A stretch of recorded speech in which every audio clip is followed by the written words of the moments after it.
الله الرحمن الرحيم كسو دوادا chapter 1 عشركي accounting حساباتك waxaanu qaadanaynaa cashirka maanta waxa la yiraahdo the accounting equation and the balance sheet isla ekaanshaha xisaabaadka iyo waxa loo yaqaan balance sheet oo baran doono ayuu ku saabsan yahay cashirkeena. After you have studied this chapter you should be able waxaad awoodi doontaa markii aad baratid chapterkan in aad explanation ku sameysid accounting is about. Explain what accounting is about. waxa ay accounting iyo waxa ay yihiin iyo waxa ay ku saabsan tahay ereyga accounting la yiraahdo waxa uu ku saabsan yahay ayaad aad u baran doontaa. si maaragtay fudud oo ayaa waxaad ku qeexi doontaa history of accounting. markaad baratid chapterkan history of accounting ayaad baran doontaa oo xisaabaadka iyo sababihii loo sameeyay accounting loo sameeyay ayaad baran doontaa. Explain waxaad explanation ku sameyn doontaa the relationship between bookkeeping and accounting. Bookkeeping iyo accounting waxa la yiraahdo ayaad ba kala baran doontaa qaybaha ay kala xisaaban yihiin. Present and explain the accounting equation. waxaad soo bandhigi kartaa oo aad qeexi kartaa accounting equation inaad sameyso isla ekaanshaha qaabka xisaabaadka ay isla eg yihiin oo credit iyo debit inay isla ekaadaan mar walba la doonayo ayaad awood u yeelanaysaa inaad sameyso chapterkan markaad barato. Explain waxaad qeexi kartaa meaning of team asset. waxaad baran doontaa teamka loo yaqaan asset, fixed asset kan adiga waxa soo dhan ayaad kala baran doontaa. Capital baad baran doontaa wax la yiraahdo. waxaad baran doontaa liability wax la yiraahdo. Account receivable wax loo yaqaan oo horey aan soo akhrinay. Account receivable qofka lacagaha lagu leeyahay oo company-ga lacagta uu ku leeyahay ama dukaankaaga ba lacagta uu ku leeyahay waxa loo yaqaan debtors ayaa loo yaqaan debtors maahan waa debtors. dad ba waxay iska yiraahdaan debtors bida waa silent debtors baa la dhahaa. And creditors accounting payable na waxa loo yaqaanaa qofka lacagta kugu leh asagana waxa lagu yaqaanaa creditors ayaa loo yaqaanaa. Creditors waa supplierka alaabta ku keeno ama qof kasta oo aad wax ka soo gadato purchase aad ka sameysato oo wali lacagti aadan bixinin oo kugu leh ayaa waxa loo yaqaanaa creditors.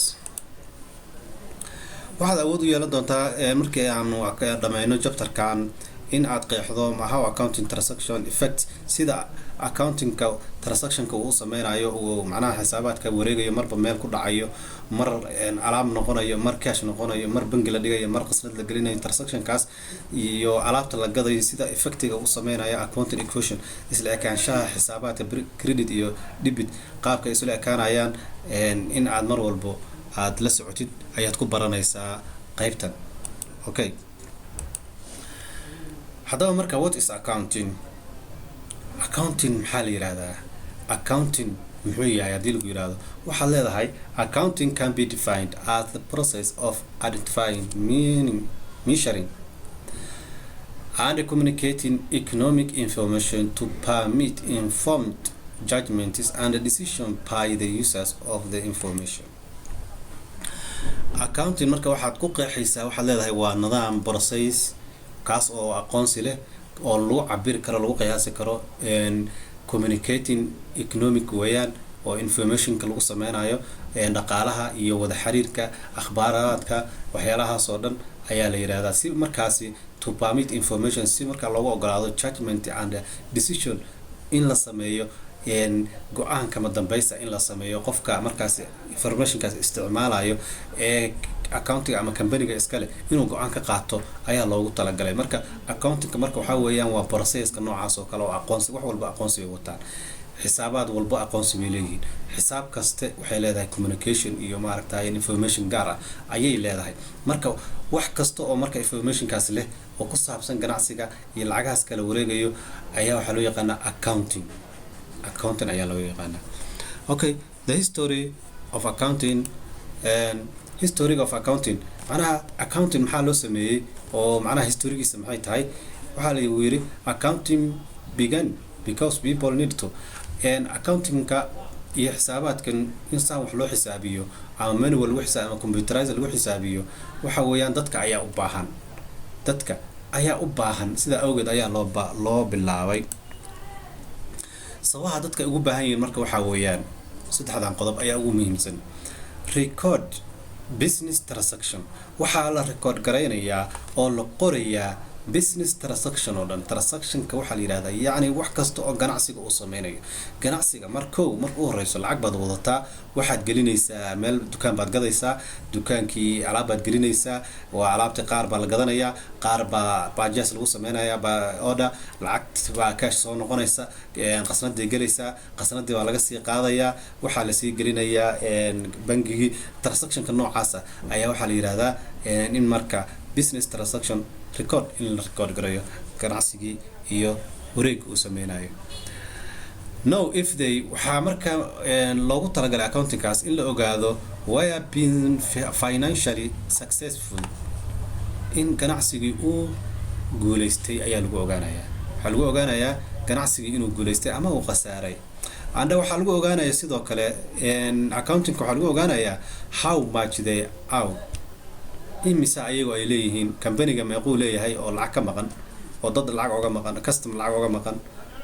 waxaa kaloo lagu ogaanayaa how much they out, imisaas ayagu lagu leeyahay. waxaa lagu ogaan karaa accounting in wax lagu xisaabiyo oo xisaabaadkaas iyo recordingkaas la sameeyo ayaa lagu ogaan karaa. طيب haddaba marka meeshan aan u imaano, waxaan rabnaa halkan runtii barnaamij aad muhiim u ah.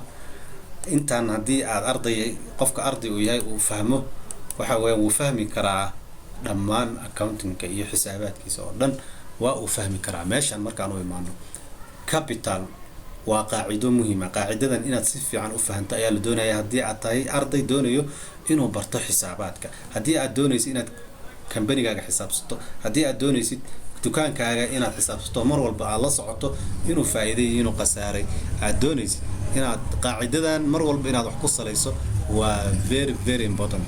Okay, capital is equal asset. capital on hore usoo baranay oo sheegnay hantida, yacni raasamaalka qofka uu leeyahay ayaa capital yiraahdaa. waxay la mid tahay asset, assetkii bay la mid tahay. marka maxaa loo kala siiyey capital iyo asset? maxaa loo kala siiyey? sababta loo kala siiyey maxay tahay? waanu arkaynaa, waa inaan fahanaa. marka ereyga asset iyo capital waa inaanu kala fahanaa. maxaa yeelay waxaa la yidhi capital is equal asset baa la yidhi. capital waxay la mid tahay asset bay la mid tahay.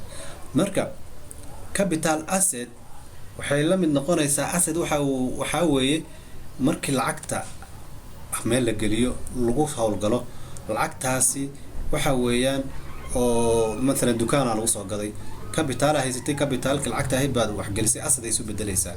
marba haddaad wax geliso asset ayay isu bedelaysaa.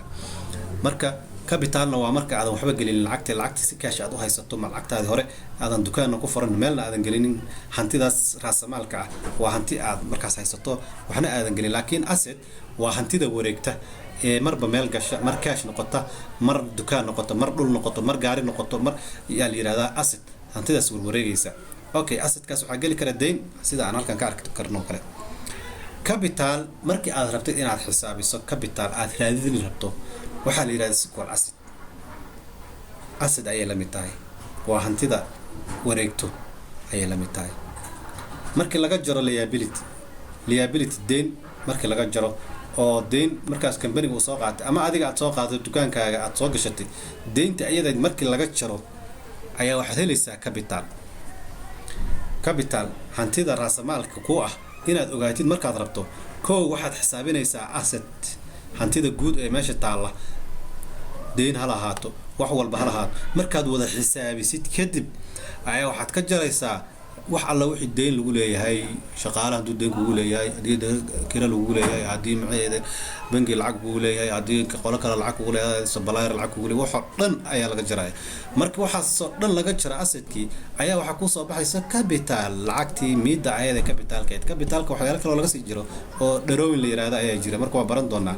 marka capitalkaas wax kale oo laga jari kara ma lahan, keligii waxaa laga jari karaa account drawing, waxyaalihii uu qabto oo qofka si shakhsi ah companyga ooga qaato ama lacagta uu si khaas ah u isticmaalay ayaa laga jari karaa. marka asset baan rabnaa inaan raadino. marka what is the asset? asset muxuu yahay? waa inaad barato. marka asset inaad hesho markaad rabto waxaad leedahay asset is equal capital buu la mid yahay markii lagu daro capitalki liability markii lagu daro ayaa wuxuu noqonayaa asset ayuu noqonayaa asset waxa weeye waa capital plus liabilities ayaa waxaa loo yaqaanaa asset haddii liability aan lagu darinna oo waxa weeyaan capital is equal asset bas ay tahayna de waa capital is equal asset haddana markii lagu sii daro liability waa isla assetkii مثلا dukaankan oo kale tusaale ahaan waxaad gelisay lacag capital oo adiga aad leedahay miidku oo waxa weeyaan aad si khaas ah u lahayd lacagta ayada ahayd ku filan weeydo waxaad soo qaadatay liability oo deena ku darsato xogaa deenta ayada marka waxa iyo wixii meesha ku wada jira waxa loo yaqaanaa asset ayaa loo yaqaanaa lacagtan ku jirta qasnada waxa loo yaqaanaa asset qasnada markaad meesha wax ka gado qasnadaad gelinaysaa qasnada markaad gelisid kadib haddii aad u baahato wax kale aad kusii dalban kartaa oo dukaankii baad ku celin kartaa haddii aad u baahato bankiga ayaad gelin kartaa dhammaan waxaas oo dhan waxaa loo yaqaanaa asset aad banki haddii ku jirto asset aad banki baad leedahay waa lacagta macnaha hantida assetka bankiga ku jiro kana waa asset on hand waa waxa markaas gacanta aad ku haysato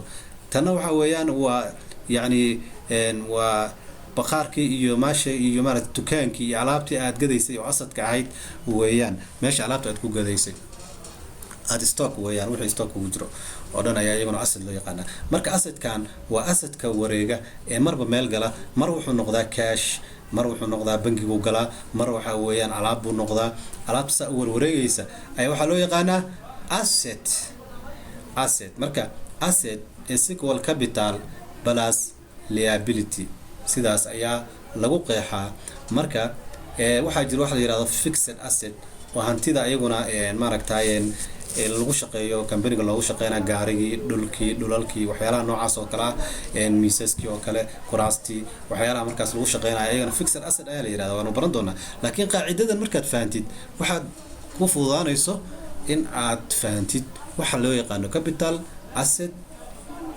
is equal asset plus minus liability asset is equal capital plus liabilities qaacidadaas markaad fahantid waxaa ku fududaanaysa inaad wax walba aad xisaabin karto aad baad u mahadsantihiin wabillahi tawfiiq wasalaamu calaykum waraxmatullahi wabarakaatuh